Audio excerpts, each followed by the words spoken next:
This is LA Business Spotlight. Greed is good.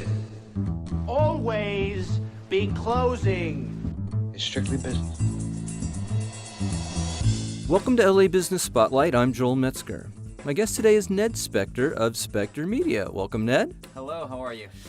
Now, I met you when I was producing a video for The Grove. You were emceeing a live event there with a huge crowd, a couple thousand, and did a great job. And then later we started talking about Specktor Media. So why don't you tell everybody about your company? Sure. So Specktor Media is a company that originally started as just music management, but it has developed now into producing concerts and also television shows. And I sort of had a Jerry Maguire moment in terms of what I wanted the foundation of the company to be built on, and that was projects that are rooted in entertainment and also connected to a philanthropic cause. Well, it seems like every new company has some kind of charity element where they give a certain percentage to a charity of their choice, or they claim to be green. And it almost seems to me, or at least I worry that it might be like a fashion more than an actuality. So what is your element with your? So for me, it's important that the philanthropic part of the company is really part of the fabric of our culture, and it's not just glazed over. So any project that we take on, the element of philanthropy has to be part of that project. So if it's a music act that we sign and we manage, how are they using that platform for good? What is that cause that they're passionate about, and how can they use their platform in reaching hundreds of thousands and millions of kids or whoever their fans are? How do they use that platform for good?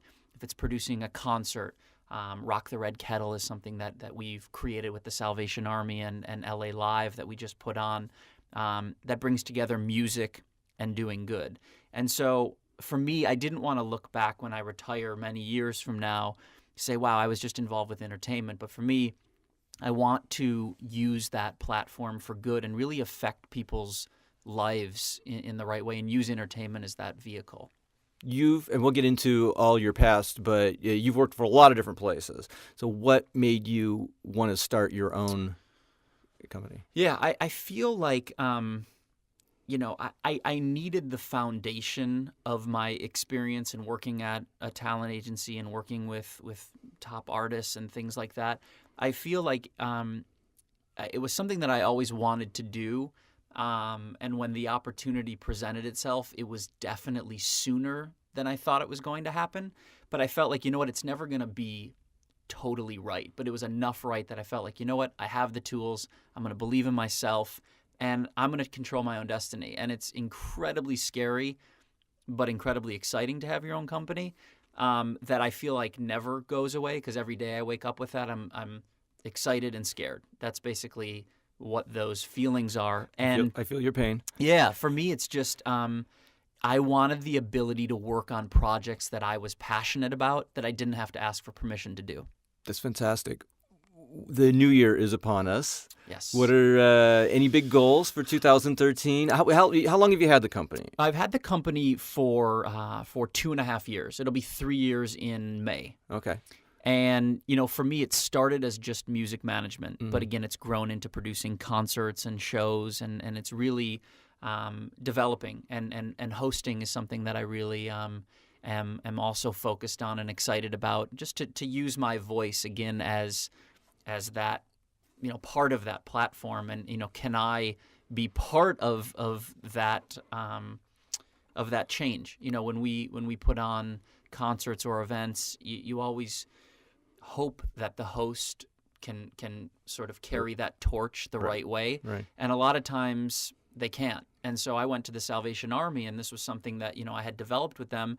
And I said, I want to host this event because I'm passionate about it and I want to share it with people. So, in the new year, I definitely want to host more events, shows, concerts, things like that. Would love to continue to sign music artists that I'm passionate about. continue to produce concerts. We're working on a television pilot as well that brings together music and doing good. So it's there's a lot of good things swirling. So going to work hard and continue to surround ourselves with good people and hopefully continue to produce good product. Those sound like fantastic goals. We're going to take a break now. We are here with Ned Specktor of Specktor Media. LA Business Spotlight is brought to you by Icebox Logic, makers of fine handcrafted audio and video. Go to iceboxlogic.net to see examples. Your company needs to communicate. We are back with Ned Specktor of Specktor Media. So we've talked a bit about your company, but you've worked a lot of other places as well. You started out at CAA, Yes. which is a pretty big company. Yes. Tell us about that. So I actually was a summer camper intern after my freshman year at Indiana at CAA, and knew that it was a company that was extremely exciting and had their hand in so many different parts of entertainment. And after I graduated, I went to work as a floater, which meant I would just fill in for assistants who were sick. Right. And I eventually landed my first real assistant job for Peter Hess, who helps run the endorsement division. And it was awesome because I learned part of the business that I didn't even know existed at CAA, where they work on endorsement deals with all of their clients. I then moved over into their core business, which is motion picture talent, or part of their core business, and learned from an agent named Nick Stein, who was a great talent agent. And then I was accepted into the training program, which meant that after 2 years of being on a desk, I went into the mailroom. So imagine explaining to your parents in Minnesota that you've been promoted, but you're going into the mailroom doesn't quite add up. But it was a great experience, delivering mail and packages and ripping suits and serving ice cream, and nothing glamorous, but really learning the company from the ground up. And I remember I was on a delivery to deliver a tape to Richard Lovett, who was the president of the agency.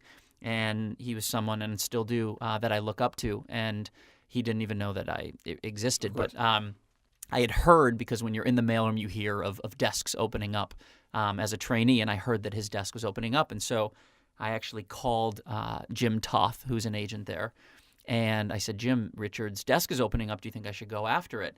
And he said, are you crazy? It's Richard Lovett. Of course go after it. So I said, this is my shot. I'm on a delivery. Here I go. We're in stride.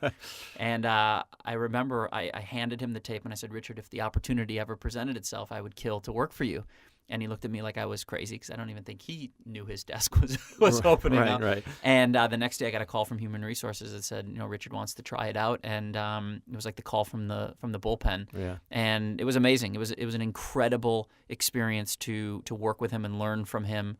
And when I was on his desk, he was instrumental in helping acquire IMG's football, baseball, and hockey division. And so overnight, CA was really in the sports business, so I helped get that up and running and integrate it into the company. And my job was really to get success stories with the new sports agents and clients to plug them into the rest of the company. So if it was an endorsement deal or a speaking engagement or a book deal, or our office in China or a video game deal, my job was to let them feel the resources of the company. And so I was actually promoted to being a sports agent. I was promoted as a sports agent.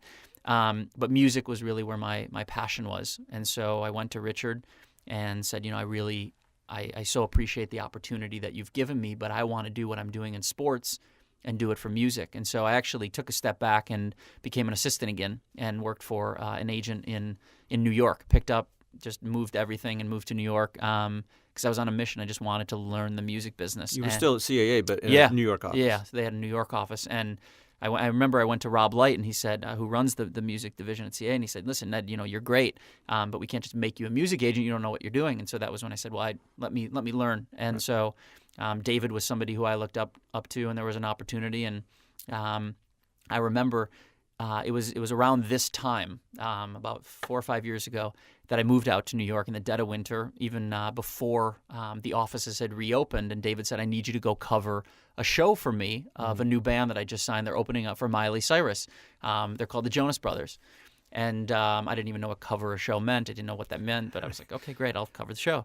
So I went to the show in New Jersey, and it was like the Beatles. It was crazy. I was like, this is unbelievable. And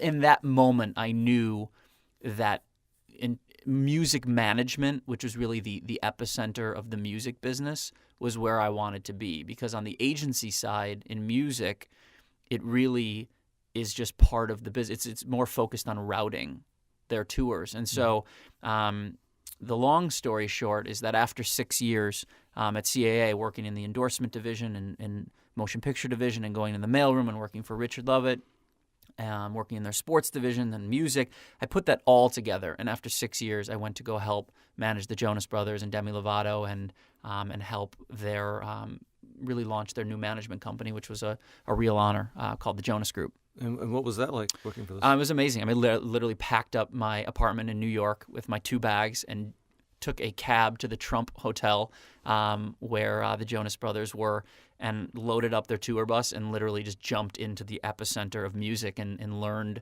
such an amazing amount of information and the process of management. And they were doing a 3D movie and world tours and sponsorship deals and endorsement deals and making music. I mean, it was it was amazing. And they're such a wonderful family. They were very good to me and really taught me the nuts and bolts of music management, and it was an incredible experience. Wow. And it sounds like all your experience and all these skills, it's like a long education that's going to really pay off, and now that you have your own stuff. Definitely. So tell people where they can reach you. Yeah, absolutely. So on our Facebook page, facebook.com/Specktor Media, and also on Twitter, twitter.com/Specktor Media, and also my personal Twitter, just at Ned Specktor. Ned, thank you so much for coming on LA Business Spotlight. Thank you so much for having me. You've been listening to LA Business Spotlight.